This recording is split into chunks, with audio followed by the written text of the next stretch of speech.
vamos cantar alguns cânticos espirituais.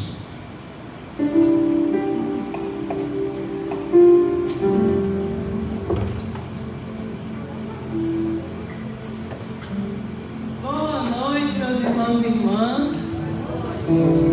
É uma alegria nós estarmos aqui hoje.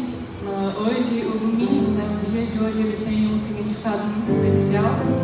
A gente, acredito que quem acompanhou sabe das festividades que tem durante esse período.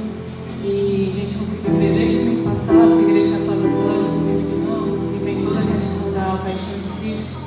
E hoje a gente finaliza comemorando com a ressurreição do nosso Senhor Jesus. O culto de hoje ele vai ser voltado justamente para esse momento, né? Esse momento da paixão, da morte e da ressurreição de Cristo. Nós vamos cantar essa primeira música que tem por título Jesus é o Centro. João 14, 6 a 7 nos diz que eu sou o caminho, a verdade e a vida. Ninguém vem ao Pai senão por mim. Se vocês me conhecerem, conhecerão também o meu Pai, e desde agora vocês o conhecem e têm visto.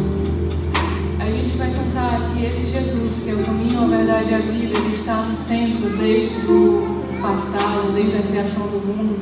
Ele está no centro do plano de Deus para salvar a humanidade desde o início. Então nós vamos cantar porque esse período em que a gente fala sobre a morte, a gente também fala sobre a ressurreição. A gente também fala sobre o sacrifício que foi a morte de Jesus Cristo, tudo que ele passou por cada um de nós, por mim e por você. Então nós vamos cantar, que ele é o Senhor.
Atos 4:12 nos fala que não há salvação em nenhum outro, pois debaixo do céu não há nenhum outro nome dado aos homens pelo qual devemos ser salvos.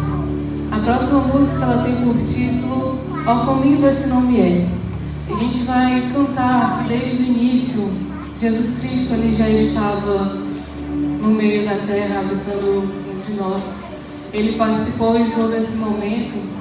E a gente vai cantar também que Ele deixou o céu, deixou o seu lugar de glória para viver como um de nós, para se entregar em sacrifício por cada um. Então nós vamos cantar ao caminho desse momento.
Maravilhoso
Som. Podem sentar.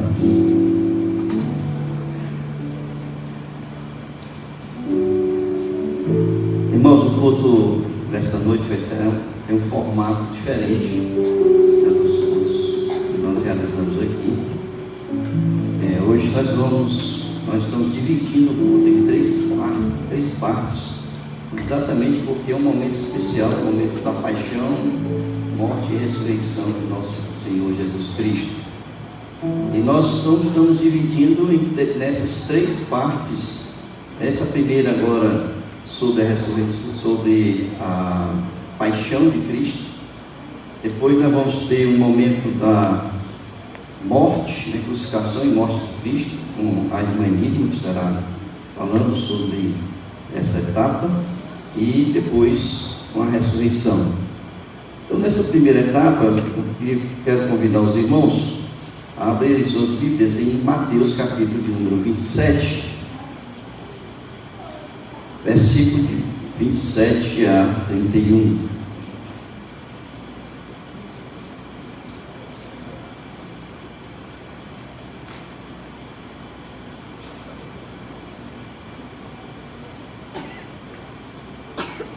Mateus 27, 7 a 31,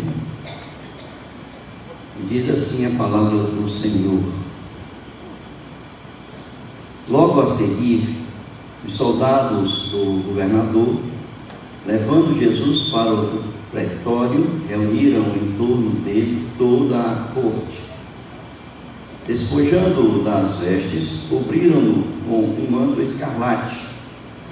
Tecendo uma coroa de espinhos, puseram na cabeça e na mão direita um caniço, e ajoelhando-se diante dele, o escarneciam, dizendo: Salve, Rei dos Judeus! E cuspindo nele, tomaram o caniço, davam-lhe com ele na cabeça. Depois de o terem escarnecido, despiram-lhe o manto e o vestiram com as suas próprias vestes. Em seguida, o levaram para ser crucificado. Essa narrativa é uma narrativa que fala mais daquele momento específico do sofrimento de Jesus, da paixão de Jesus. Quando falamos paixão de Cristo, estamos falando em sofrimento. Paixão é sofrimento. E nós não podemos, então, pensar que Jesus, em todo o seu ministério, ele não sofreu, mas esse momento foi um momento onde se concentrou ali os maiores momentos ali da sua vida, em que o seu sofrimento foi mais forte. A gente sabe que Jesus ele passou por essas 3 etapas. O seu ministério foi específico. O seu ministério ele veio para salvar o homem do pecado. Ele veio para dar ao homem a possibilidade de vida eterna. E para cumprir com essa missão que ele recebeu, ele teve que passar por todos esses momentos. Ele teve que morrer por nós. Ele teve que dar a vida por nós. Ele foi aquela morte vicária, substitutiva. Ele se entregou a Deus nesse sacrifício, como um sacrifício aceitável a Ele, para que nós pudéssemos, por meio dele, sermos salvos. Mas para chegar a esse momento da crucificação, ele teve que passar por um momento chamado paixão de Cristo. E nós queremos, então, falar um pouco sobre isso, porque em todo o seu ministério, que foi aproximadamente 3 anos, existia um conflito entre ele e os religiosos daquela época. Os religiosos não o aceitaram, não o receberam como filho de Deus. E eles então começaram a perseguir Jesus. E em todos os momentos em que Jesus estava falando das boas novas, todas as vezes que ele estava curando alguém, que ele estava realizando os seus milagres, eles estavam ali para questionar tudo aquilo que Jesus estava fazendo. E não apenas isso, eles estavam observando ali para que pudessem tirar dali alguma oportunidade para poder condená-lo e conduzi-lo à morte. Em vários momentos do Evangelho a gente vê que eles estavam planejando a morte de Jesus desde o início do seu ministério. Então esse conflito começou a se acirrar, e ele então foi preso. Nesse momento ele criou esse clima de inveja, de medo, e um dos seus apóstolos chegou até os religiosos daquela época para traí-lo por 30 moedas de prata, e foi Judas, Judas Iscariotes. Foi lá, traiu Jesus por 30 moedas e conduziu aquela guarda do sinédrio para prender Jesus. E ali, no Getsêmani, começa toda a parte da caminhada dele para a cruz, onde ele ali morreu pelos nossos pecados. Mas muitas vezes nós pensamos que o sofrimento de Jesus começa ali, naquele instante em que ele é preso, no instante em que ele é levado para ser julgado pelo sinédrio, depois foi ser julgado pelo poder político do Estado de Roma, e depois julgado pelos homens. Mas não, no momento ali do Evangelho, antes da sua prisão, antes da ceia, ele começa a conversar com seus apóstolos, com seus discípulos, e ele vai dizer que a sua alma estava angustiada até a morte. Ele sentia a angústia daquele momento, do sofrimento que ele iria passar. Quando teve aquele instante da transfiguração, em que Moisés e Elias conversavam com ele, diz o texto bíblico que naquele momento eles estavam falando sobre a paixão e a crucificação de Jesus. Então Jesus sabia por tudo aquilo que ele iria passar. Jesus sabia do sofrimento dele, sabia que ele iria ser escarnecido, que ele ia ser açoitado, que ele ia ser esbofeteado, que ele ia ser crucificado. Então ele começa a sofrer uma angústia na alma. O seu lado emocional ali foi muito forte naquele instante. Diz o texto que ele começa a falar com seus apóstolos, e ele então pede que os seus apóstolos possam também interceder por ele. São momentos, queridos, que às vezes a gente percebe que Jesus, o Filho de Deus, que teve todo o momento da sua vida passando por tentações, por provações, e naquele momento ele sentiu a necessidade de que as pessoas também pudessem, os seus apóstolos, aquelas pessoas mais íntimas dele, pudessem também estar intercedendo por ele.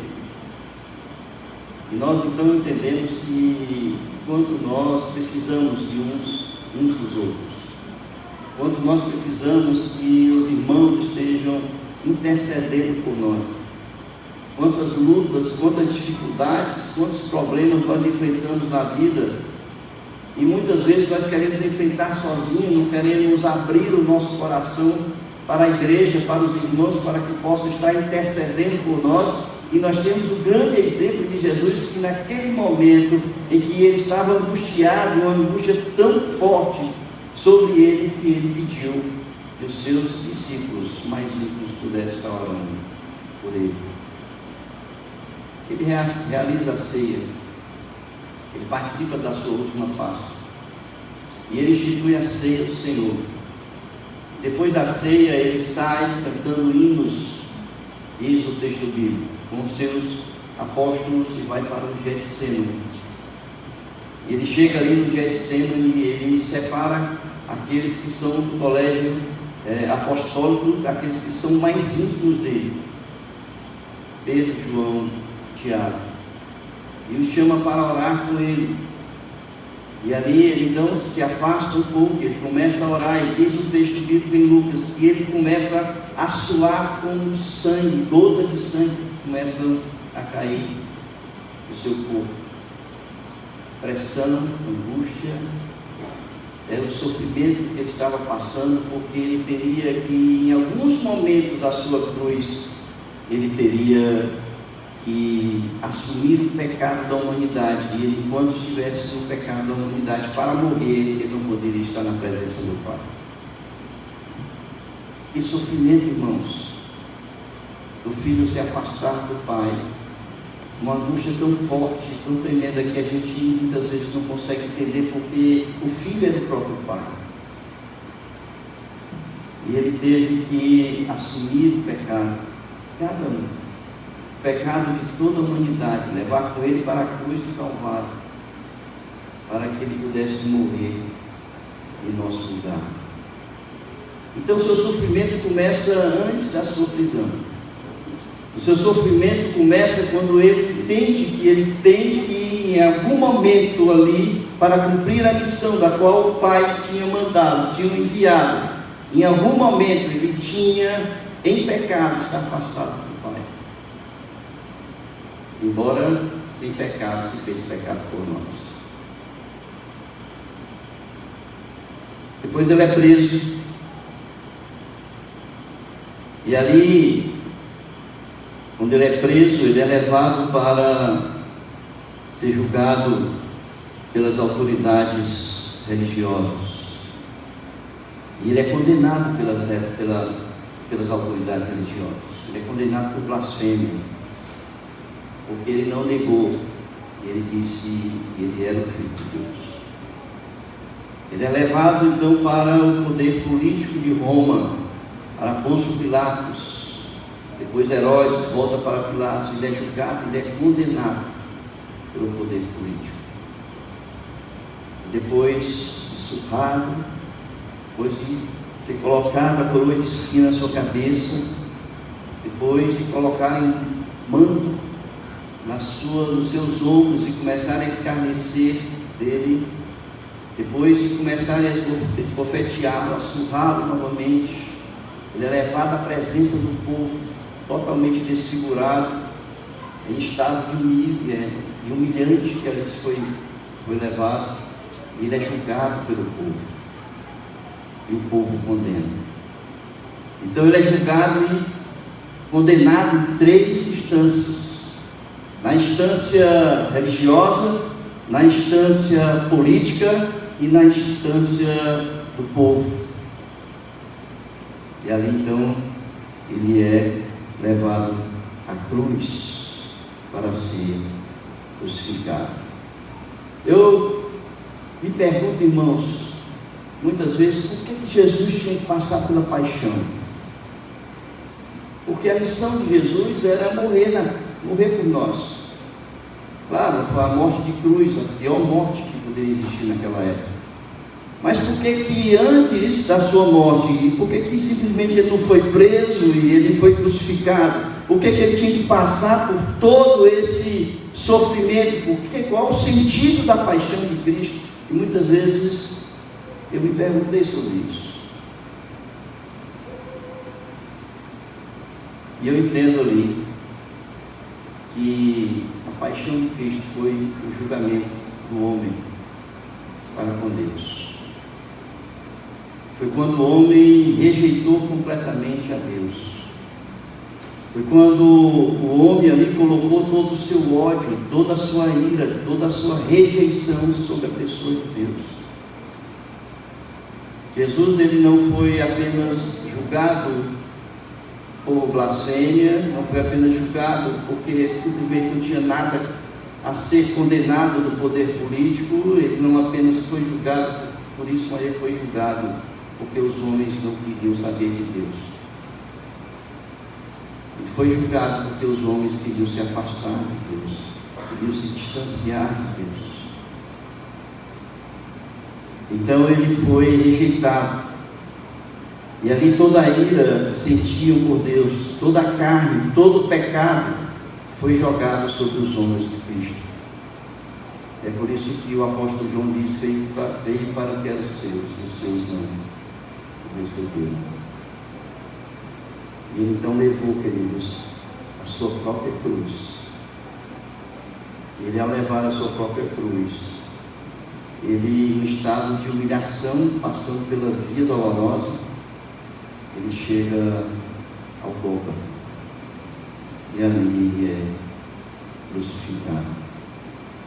Paixão é sofrimento, paixão é dor, paixão é o sentimento de rejeição, paixão é o sentimento de humilhação, paixão é se colocar totalmente debaixo da vontade de Deus, sabendo que teria que passar por tudo aquilo, mas mesmo assim ele enfrentou. todas as dores, sofrimentos, rejeição, ira, ódio, por causa de mim, por causa de vocês. Amém, queridos? Nós vamos orar por esse momento. Eu peço que você fique em pé, depois nós estaremos novamente trazendo alguns cânticos espirituais, enquanto estivermos fazendo os cânticos, eu pedi que a Irina já se coloque ali à frente, sentado ali na cabine. Vamos orar?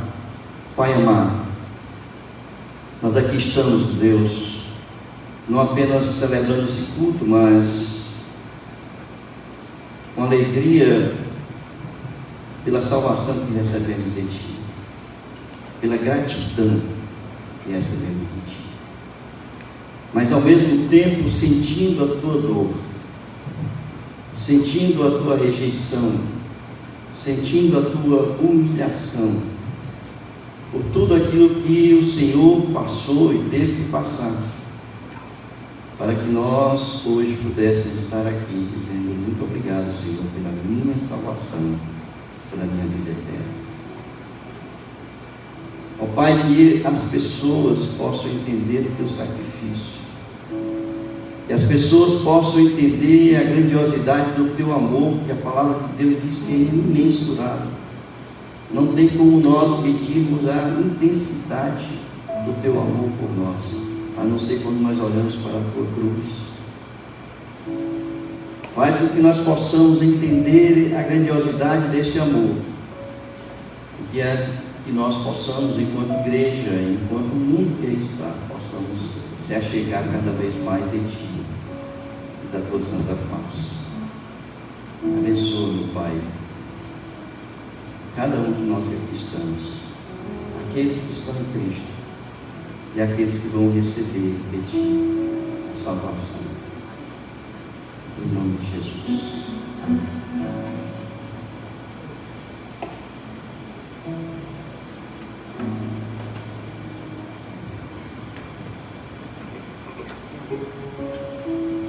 Os irmãos podem continuar em pé, se quiserem. A gente vai cantar agora algumas músicas que falam sobre esse momento de dor, esse momento de morte do nosso Senhor.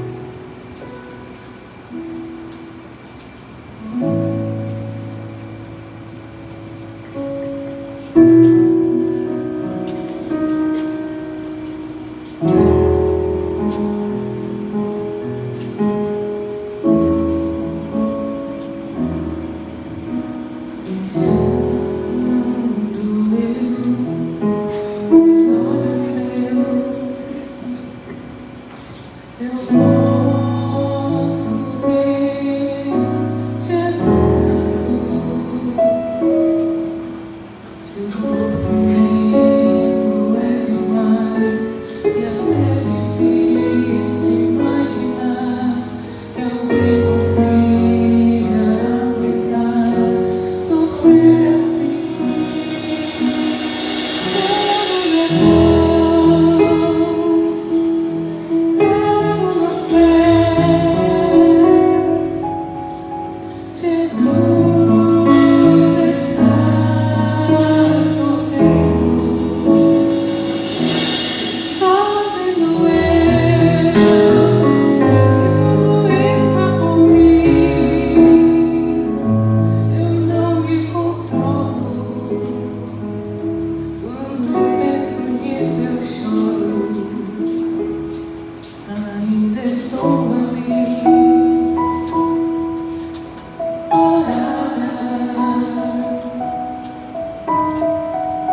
Essas cicatrizes que nos mostram que hoje nós somos livres, elas tiveram um preço muito alto, que foi pago por Jesus Cristo.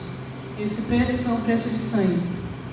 Essa é a música que nós vamos cantar agora. Nós vamos cantar que esse Cordeiro que venceu, esse Cordeiro que é o Rei dos Reis, o Senhor dos Senhores, que está assentado ao lado do nosso Senhor, Ele se inclina, Ele ouve o nosso louvor, se inclina, escuta a nossa adoração, e Ele pagou esse preço alto, esse preço de sangue, para salvar alguém que é tão falho. Nós somos falhos, nós erramos, nós pecamos, mas ainda assim Ele nos ama de forma imensurável.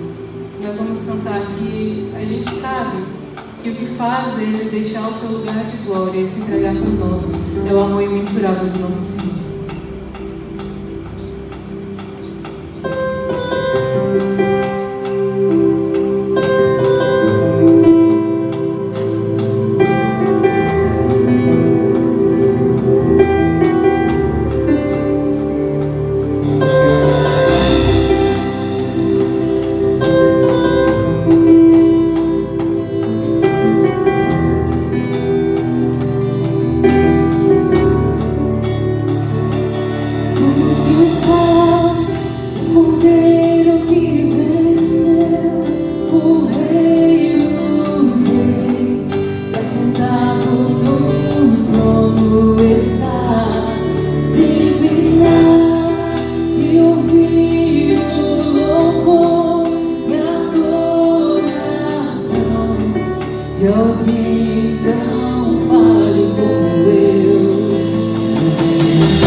Mas, boa noite, irmãos.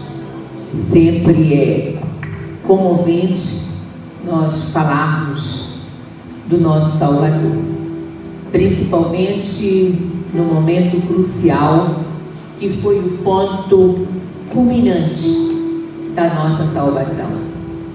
E é com essa alegria que nós podemos falar, mesmo sendo um momento triste, um momento muito dolorido, mas para a humanidade é um momento ímpar, um momento especial, um momento que nos possibilita refletir o que somos e o que passamos a ser, esta possibilidade de nós fazermos. Então, antes de lermos o texto bíblico, nós vamos orar. Senhor Deus, muito obrigado, porque Tu nos oportuniza, Senhor, para conversar contigo, para refletir, Senhor, a Tua palavra, para olhar, Senhor, para trás, olhar para cima e ver quão imensurável, Senhor, é o Teu amor por nós seres humanos, por nós, Senhor, que Tu fizeste. Somos a coroa da criação, Senhor. Tu nos criaste, nos moldaste com as Tuas próprias mãos, Tu nos fizeste. Somos completamente diferentes de todo o resto da criação, Senhor. Então é com muita alegria, Senhor, que nós podemos refletir um pouco, refletindo muito o que Tu tens nos proporcionado através da Tua palavra. Que Tu possas nos usar, Tu possas estar com esta Tua serva, Senhor, e fazer dela a Tua boca para que nós possamos compreender um pouco mais sobre o que Tu queres nos dizer. É em nome de Jesus a nossa oração. Amém. Nós podemos abrir as nossas Bíblias dando continuidade ao que o pastor já falou, que foi o momento da paixão. Nós temos 3 momentos: paixão, morte e ressurreição. Então, neste momento, nós vamos falar sobre a morte. Então, vamos abrir as nossas Bíblias no mesmo local, Mateus 27, e vamos ler mais adiante, que é do verso 45 até o 54. Leiamos. Acredito que todos já devem ter aberto. Desde a hora sexta até a hora nona, houve trevas sobre toda a terra. Por volta da hora nona, clamou Jesus em alta voz, dizendo: Eli, Eli, lama sabactani. O que quer dizer: Deus meu, por que me desamparaste? E alguns do que ali estavam ouvindo isto diziam: Ele chama por Elias. E logo um deles correu a buscar uma esponja e, tendo embebido em vinagre e colocado na ponta do caniço, deu-lhe a beber. Os outros, porém, diziam: Deixa, vejamos se Elias vem salvá-lo. E Jesus, clamando outra vez, com grande voz, entregou o seu espírito. Eis que o véu do santuário se rasgou em 2 partes, de alto a baixo. Tremeu a terra, fenderam-se as rochas, abriram-se os sepulcros, e muitos corpos de santos que dormiam ressuscitaram. E saindo dos sepulcros, depois da ressurreição de Jesus, entraram na cidade santa e apareceram a muitos. O centurião e os que com ele guardaram a Jesus, vendo o terremoto e tudo o que se passava, ficaram possuídos de grande temor e disseram: verdadeiramente este era o Filho de Deus. Amém. Olhando aqui para esse texto, vemos todo o pensar desse momento dessa crucificação. Esse texto fala durante um tempo de 3 horas, certo? Da hora sexta, quando ele é crucificado, a hora nona, quando ele morre, certo? E nesse momento, nesse período, nós vemos uma série de coisas que nós lemos aqui. Vejam o que foi que aconteceu. Jesus clama, ele implora ao Pai. Quer dizer o que ele diz: Deus, Deus meu, por que me desamparaste? Ele está totalmente esvaziado, ele está totalmente homem naquele momento. Então você vê a diferença, ele está clamando naquela situação.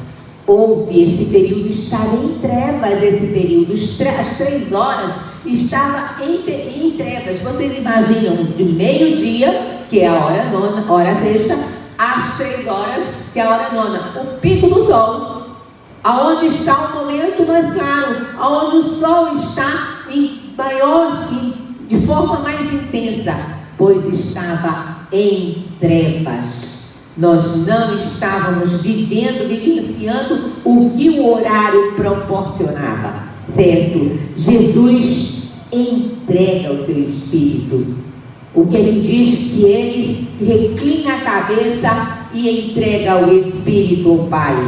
O véu é aquela divisória dos santos do restante do templo, aonde o Senhor entrava para falar com o sacerdote, e esse sacerdote era o meio de campo, ou seja, a pessoa, o intermediário que recebia as informações, que falava, entregava aquelas pessoas que estavam com os pecados das pessoas para serem perdoados. Então aquele véu, ele rompe, e um detalhe, ele rompe de cima a baixo, mostrando que é o Senhor. Cima significa Deus, céu, e baixo, terra, onde estão os nossos pés, onde nós estamos. Rompe de cima a baixo, abriu-se dessa maneira.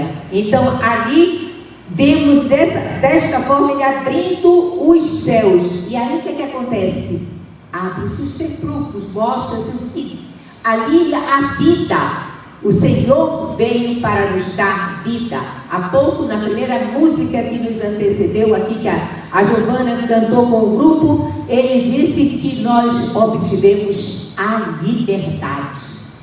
Dantes, fomos criaturas criadas por Deus, pecamos, perdemos a liberdade, mas Jesus nos proporciona a possibilidade de ter a liberdade novamente. E vamos pensar dessa maneira, assim, sobre esse momento dessa crucificação. Vemos o porquê da crucificação. Há 2 semanas atrás, eu conversando com alguém que não conhecia Jesus, que teve a possibilidade de saber de fato o plano da salvação, esta pessoa me fez uma pergunta: por que precisou Jesus morrer? Por quê? Qual é a causa da morte, o porquê dessa morte, a razão desta morte? E nós podemos ver a razão. O homem foi feito puro, o homem foi feito pleno, mas ao homem foi dado uma condição, um limite, e este homem ultrapassa este limite. O homem peca. Lá no Jardim do Éden, o primeiro homem, o primeiro casal, Adão e Eva, eles pecaram. E desta forma, ao pecar, o homem foi destituído da glória de Deus. E algumas versões que nós podemos ler em Romanos 3:21, não diz destituído, diz carecem. Carecem quer dizer, eles necessitam de uma forma intensa da glória de Deus, porque eles não têm, eles foram destituídos, eles não têm mais, porque foi rompido. Então este homem, ele, após o seu pecado, a sua desobediência, eu gosto sempre de falar isto, várias vezes eu digo isso, eu digo sempre, só há um pecado, não tem esse outro pecado que diz, só tem um pecado. É a desobediência a Deus. Se você desobedeceu a Deus, você está em pecado. Então, é nessa condição. Então, o homem, pelo pecado, ele foi condenado à morte. O que é a morte? A morte, no caso aqui, é a morte eterna, é a separação completa para todo sempre de Deus. E isso nós vemos também em Romanos, Paulo falando a Romanos 6,23, ele diz, o que é dito? O salário do pecado é a morte. Então o homem condenado à morte, o homem não tinha possibilidade de se salvar, o homem incapaz de se salvar, porque ele agora é um homem, é um ser contaminado em pecado, ele foi destituído, não tem essa possibilidade, e ali não é possível. E antes de Cristo vir, o homem buscava esta purificação, e ali o Senhor ensina como era que deveriam fazer, já indicando, já mostrando como seria a salvação do homem. É uma indicação de Cristo. E então matavam um cordeiro sem mácula, puro, era o mais limpo, o que não tinha nenhuma imperfeição, e ali ele era expiação dos pecados. Mas essa expiação era temporária.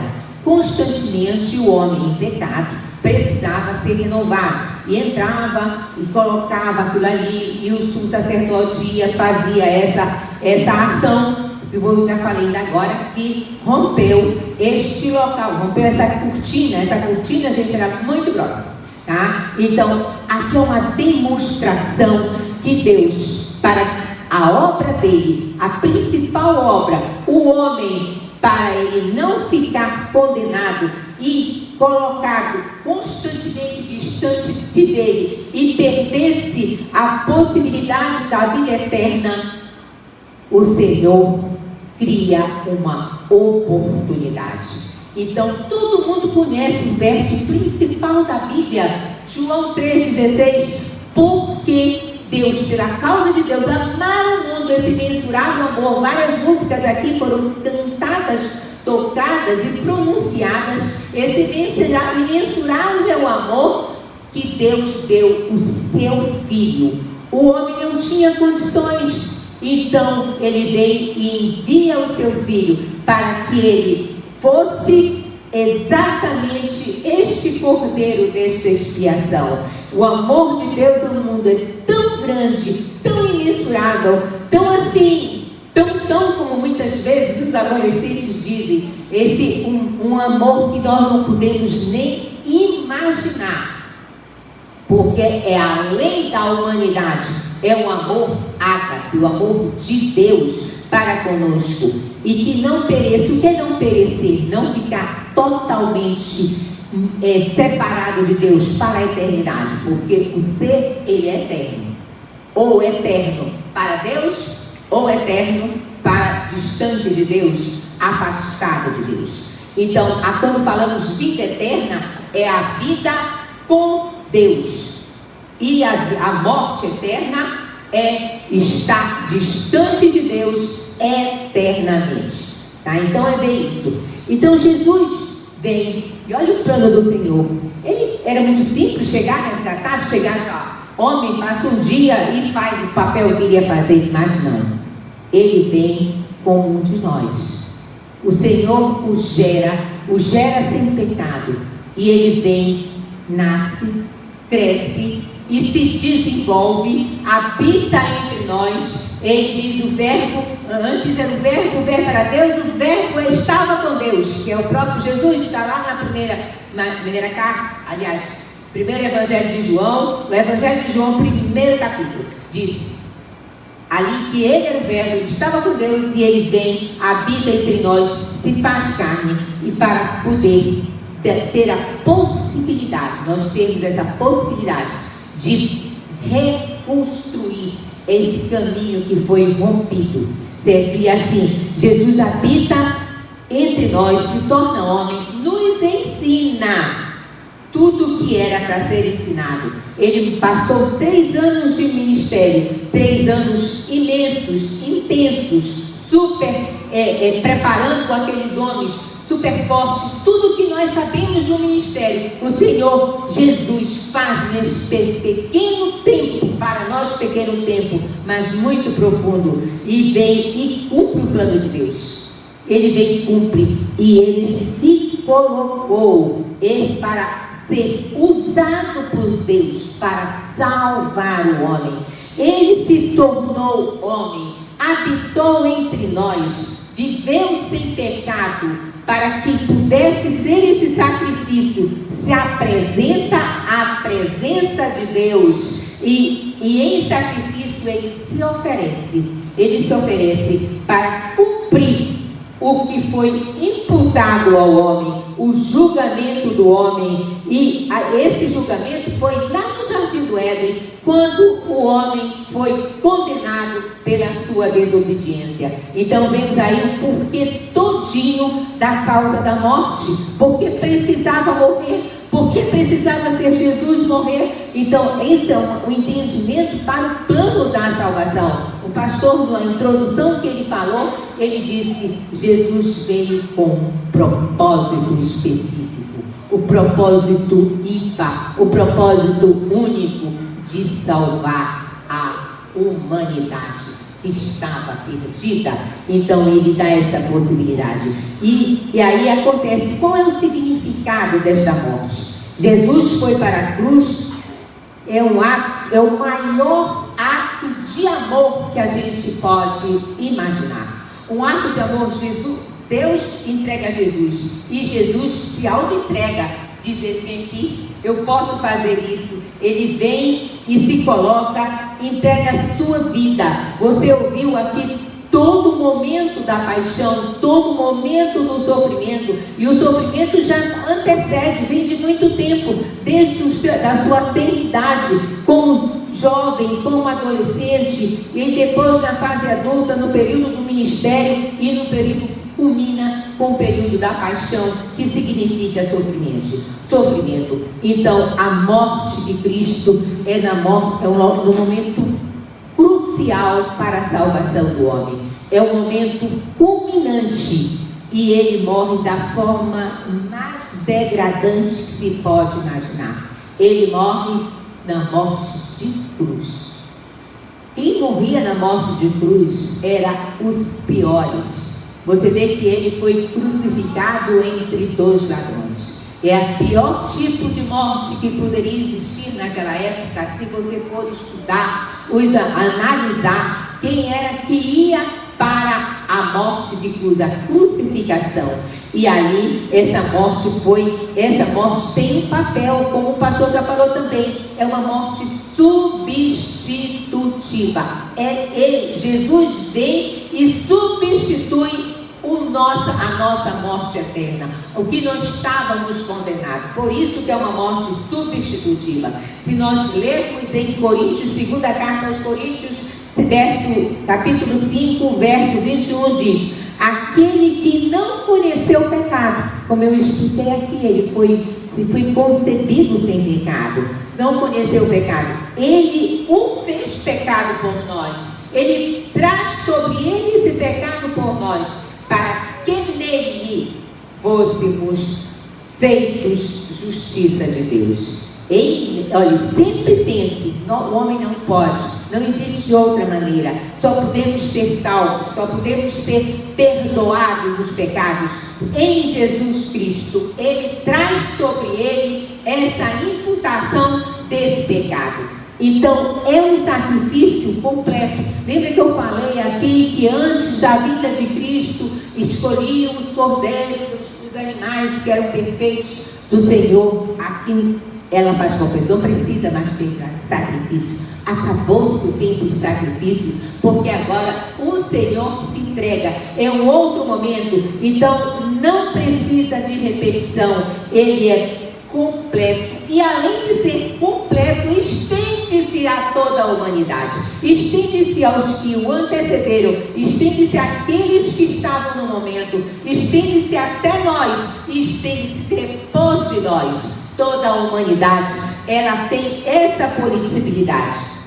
Antes de morrer, que ele faz outro brado, só que não foi neste texto que nós lemos em Mateus, mas em João, nós lemos em João 19:30, e antes de morrer, Jesus expressa o cumprimento do plano, o que ele veio fazer. Ele expressa e diz a si mesmo: que ele veio para salvar o homem, ele diz: está consumado. E inclinando a cabeça, entrega o Espírito. Ele: este está consumado. Eu cumpri o plano. Eu cheguei. Aqui está. Eu cheguei até a morte. Eu trouxe tudo o que a humanidade, aqueles que tu, Deus, tu, Pai, amas, eu me entreguei por eles, eu os amo, entreguei a minha própria vida por ele. Jesus morre e é sepultado. Agora vimos aqui o porquê da morte, vimos o que significa esta morte e agora as consequências da morte. As consequências, quais são as grandes consequências? Eu vou citar duas grandes consequências. A sua morte trouxe paz aos homens de Deus. O rompimento da lei do véu indica que agora não precisamos de intermediários. Não precisamos dessas pessoas que aonde nós confessamos os pecados, é eles que vão perdoar o pecado, eles que vão dizer isso. Não precisa disso, porque aquilo é completo, aquilo rompeu. Agora você pode ter acesso diretamente a Deus. Então aquilo que foi quebrado no Jardim do Éden é reconstituído. Nós podemos agora ter esta paz com Deus. Então a morte de Jesus, a consequência, trouxe paz à humanidade. Que interessante, uma morte que traz tanta alegria, uma morte que traz vida, uma morte que traz libertação, uma morte que transforma, uma morte que demonstra amor, uma morte que você olha para aquela cruz e você relembra tudo aquilo que ela representa. Como é lindo nós pensarmos isso. E nós vamos ver o que eu estou dizendo isso em Romanos 5, 1 e 2. Paulo escrevendo aos Romanos, ele diz: justificados, pois, mediante a fé. Você recebe essa libertação, mas tem que ter a fé. Temos paz com Deus. Por meio de quem? Por meio do Senhor Jesus. Então, fé em Jesus Cristo. Por intermédio de quem? Obtivemos, através de Jesus, nós passamos a obter igualmente acesso, o mesmo acesso que ele tem, pela fé, e alcançamos a graça, no qual estamos firmes e gloriamo-nos na esperança da glória de Deus. Então isto foi reconstituído, tudo é feito por ele, para ele. Tudo o que nós fazemos, não há salvação sem Cristo Jesus. Não há salvação sem você espiar o papel de Jesus naquela cruz. Não há salvação se você não crê. Você vê que no final do texto que nós lemos, ele dizia o que? O centurião diz: verdadeiramente é o Filho de Deus. Ele viu tantos acontecimentos, tantas coisas acontecendo, que as escamas dos seus olhos caem e ele percebe que ali não poderia ver. Agora, para aqueles que estão em Cristo, não há condenação. Nós estamos livres dessa condenação. Nós temos acesso direto a Deus. Nós somos recebedores da graça. E aí, aqueles que estão em Cristo, Deus não olha mais pelo pecado da humanidade, pelo pecado do homem, para o seu pecado. Ele não olha mais para a Enigma e vê esta mulher cheia de pecado, esta mulher intolerante, essa mulher de difícil relacionamento, essa mulher com um monte de defeitos. Ele não olha mais assim, mas ele olha pela justiça cumprida de Deus. Ele olha o sangue do Senhor Jesus derramado sobre mim, o que nos liga como irmãos por cada um. Isso não é a todos, mas é necessário que o recebamos como único Salvador. Não há nenhum outro. E este que recebe como Salvador, ele reconhece que aquele é o Filho de Deus, aquele veio para me salvar, aquele veio para me transformar, aquele faz o reencontro nosso com Deus.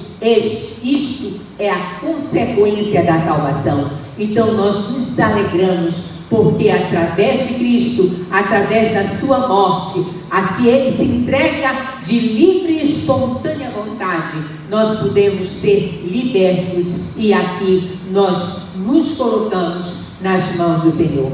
Amém?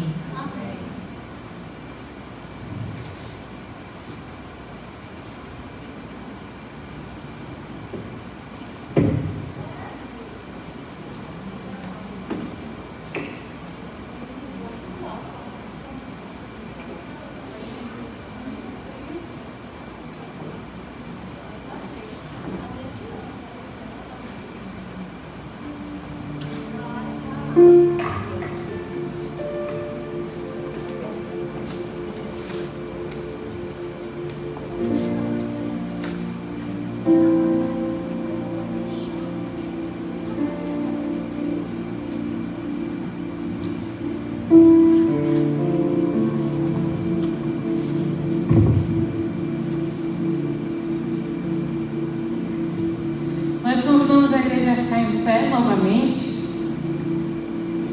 Essa última reflexão nos falou sobre a morte do nosso Senhor.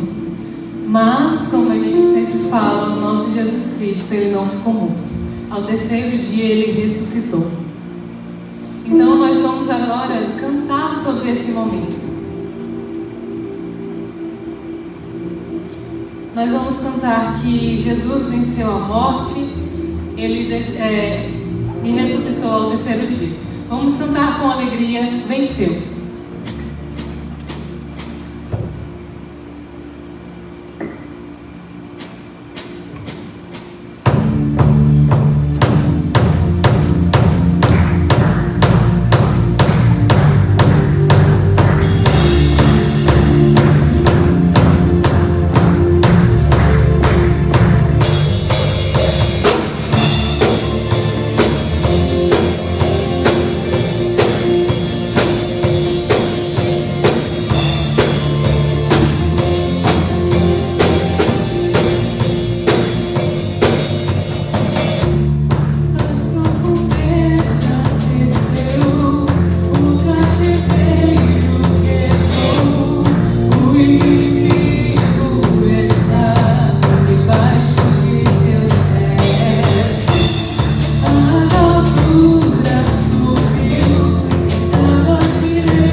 Ele venceu. Fomos comprados e viveremos para sempre. Venceu. Ele venceu.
Podem sentar.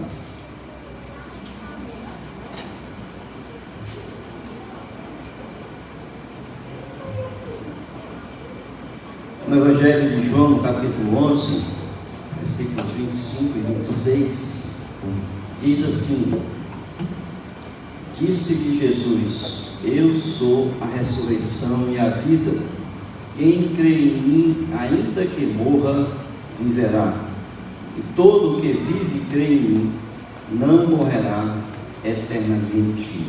Crês nisto? Irmãos, vimos aqui a paixão, vimos a morte e agora a grande vitória de Cristo sobre a morte. Eu estava pensando sobre esses passos de Jesus e olhando a razão de tudo isso, porque tudo começa no Éden. Tudo começa quando o Senhor, nosso Deus, Ele cria o homem, coloca esse homem ali no jardim do Éden, Ele dá todas as condições de vida. Esse homem tem toda a liberdade ali no jardim do Éden, tem uma intimidade com Deus, porque Deus conversava com ele todos os dias, segundo a Bíblia, ali no cair da tarde. Mas esse homem ali no jardim do Éden, com todo o conforto, com tudo aquilo que ele tinha dado por Deus, ele, a si mesmo, ele rejeitou a Deus. E ali ele peca, a rejeição a Deus, a desobediência a Deus, porque Deus disse assim: olha, aqui existe uma árvore no meio desse jardim, mas você não pode comer do fruto dessa árvore. E o homem então rejeita a Deus, e o homem peca, o homem desobedece a Deus. A paixão de Cristo é isso, irmãos. A paixão de Cristo é a rejeição do homem a Deus. Todo o sofrimento de Cristo, como nós falamos aqui, foi em virtude daquele momento ali no Éden, quando o homem olha para Deus e diz assim: eu também posso ser igual a Deus, e ele come daquele fruto, ele rejeita a Deus. E a desobediência daquele homem ali no jardim do Éden, aquele casal que estava no Éden, teve como consequência a morte, porque o salário do pecado é a morte. E Jesus então, depois de rejeitado pelos homens, ele é morto, ele vai para a cruz e ele morre. E assim como no Éden, Adão e Eva morreram e foram expulsos da presença de Deus, Jesus teve que morrer porque assumiu o nosso pecado. Ele morre ali na cruz do Calvário pelo meu pecado, pelo pecado de todos nós que aqui estamos. Mas Deus, vendo a impossibilidade desse homem de poder retornar à sua presença, o que ele faz? Ele vai, ele mata um animal, ele veste Adão, e ali naquele momento, em Gênesis capítulo 3, versículo 15, ele prega e anuncia a vinda de Jesus para a salvação do homem. Jesus, ele veio, Jesus morreu por nosso pecado, Jesus foi sepultado, e ali foi consumado a sua obra da salvação, ou não? Porque a obra da salvação não estaria completa se ele não tivesse ressuscitado. Se ele não tivesse ressuscitado, significaria que Deus não havia recebido e aceito, não teria se agradado do sacrifício de Cristo. Jesus, ele precisava não apenas cumprir o seu ministério para anunciar as boas novas do Evangelho, mas ele precisava ir para a cruz, no Calvário, uma pessoa sem pecado. Porque ninguém pode chegar à presença de Deus em pecado.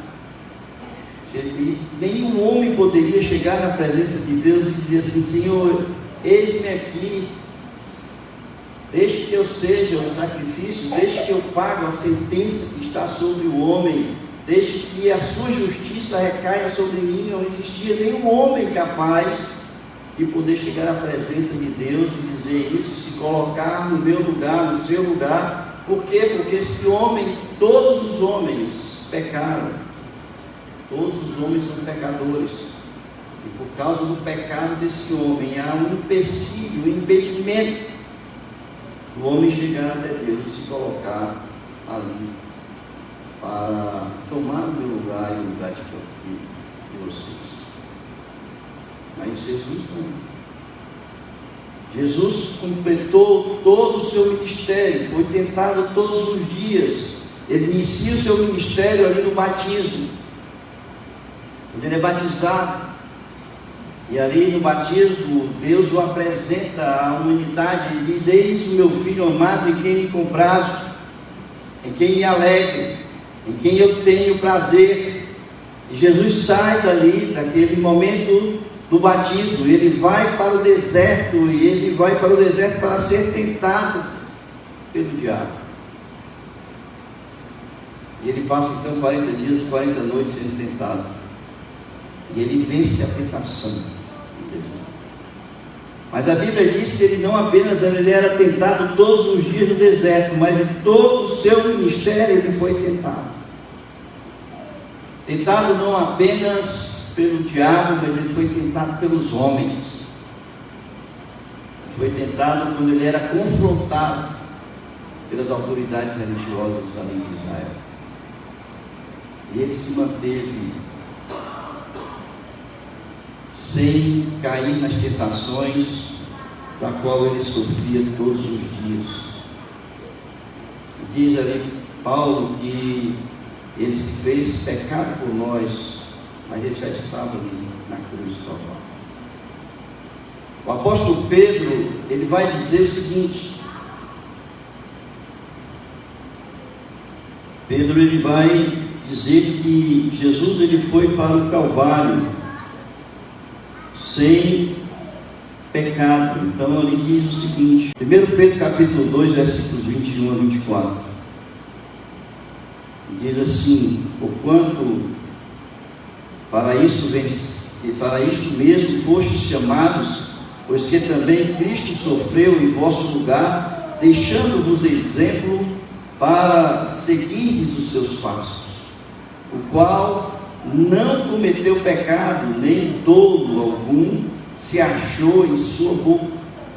Pois ele, quando ultrajado, não revidava com ultraje, quando maltratado, não fazia ameaças, mas entregava-se àquele que julga retamente, carregando ele mesmo em seu corpo sobre o madeiro os nossos pecados, para que nós, mortos para os pecados, vivamos para a justiça. Por suas chagas os sarados. Então Jesus, ele passou todo o seu ministério sendo tentado, e ele foi para a cruz sem pecado. E porque ele foi para a cruz sem pecado, ele pôde chegar à presença do Pai e dizer assim: eu me coloco como substituto da humanidade. E ele então cumpre a justiça de Deus. Ele cumpre a justiça de Deus e ele é morto ali na cruz do Calvário. E é por isso que nós, em Cristo Jesus, nós somos justificados em Cristo, porque a culpa que existia sobre nós foi imputada em Cristo, e ele então cumprindo a justiça. Essa justiça é, portanto, repassada para nós quando nós estamos em Cristo Jesus. Deus não olha para o nosso pecado, mas ele olha para a justiça que foi cumprida em Jesus Cristo. E quando nós o recebemos como nosso Salvador, nós nos tornamos um em Cristo. Diz o apóstolo Paulo que nós nos tornamos um com Cristo. Por isso é que a justiça que foi colocada sobre Cristo também é aquela que nos justifica diante de Deus. Jesus, então, ele é morto, ele é sepultado, mas a pedra que foi selada ali no sepulcro de Jesus não encerra a história da salvação. Por quê? Porque o sacrifício dele foi aceito, foi um sacrifício agradável a Deus. E Deus então o ressuscita dos mortos. Deus o levanta dos mortos através do seu Espírito. E a ressurreição de Jesus, irmãos, ele traz uma esperança viva aos nossos corações. Porque todo aquele que está em Cristo recebe no seu coração uma esperança viva. E essa esperança viva é da nossa ressurreição e da nossa vida eterna.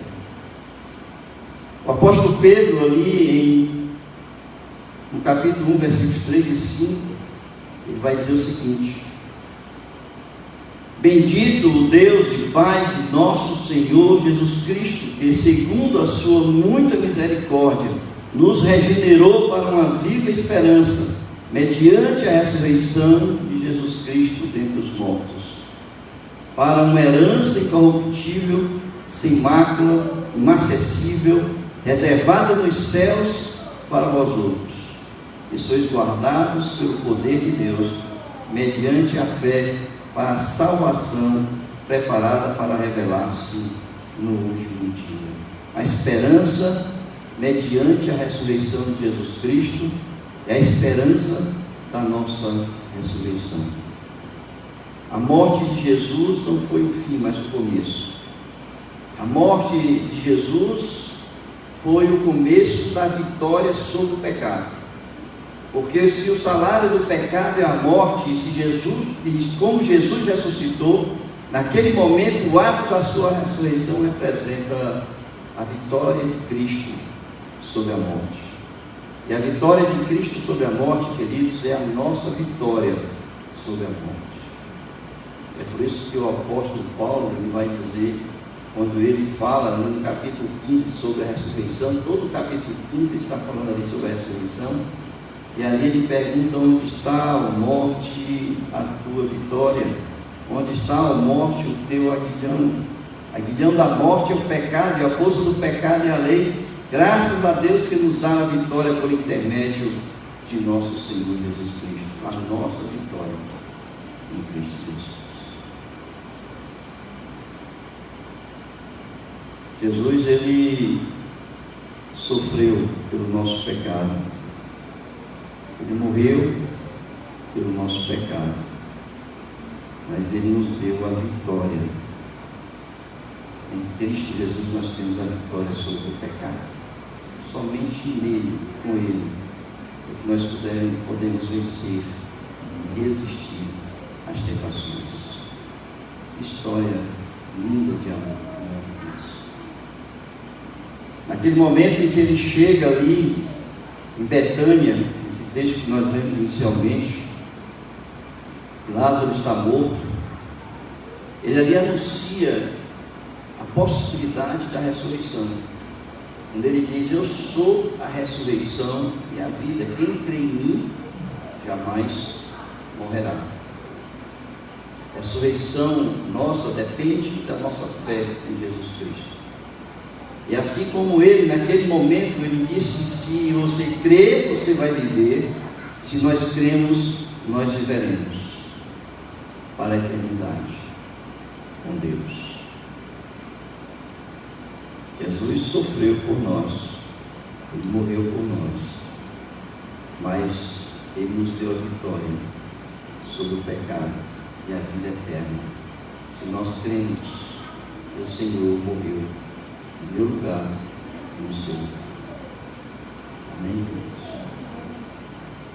No túmulo, é uma música que diz assim: no túmulo ele não está, apenas um lugar.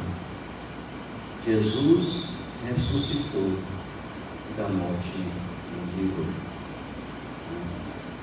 É isso que aconteceu nessa história que nós contamos aqui. O que nós queremos é que você possa refletir, queridos, sobre tudo isso que aconteceu. Tudo começou ali no Jardim do Éden, e ainda não se encerrou essa história, porque só vai se encerrar quando Cristo voltar e buscar a sua igreja. Mas as coisas estão acontecendo. Nós precisamos refletir: queremos continuar em pecado? Ou queremos a vida eterna com Cristo? Se nós queremos a vida eterna com Cristo, nós precisamos tomar uma decisão na nossa vida. E essa decisão é seguir o nosso Salvador. Ele morreu por nós, Ele sofreu por nós, mas Ele nos dá a vitória, se assim nós quisermos receber a vitória sobre o pecado. Amém? Que Deus abençoe e que nós possamos entender o que é a Páscoa para nós. Páscoa é isso que nós cantamos aqui, que nós pregamos aqui. É a paixão, é a morte, mas é também a ressurreição. Deus nos abençoe.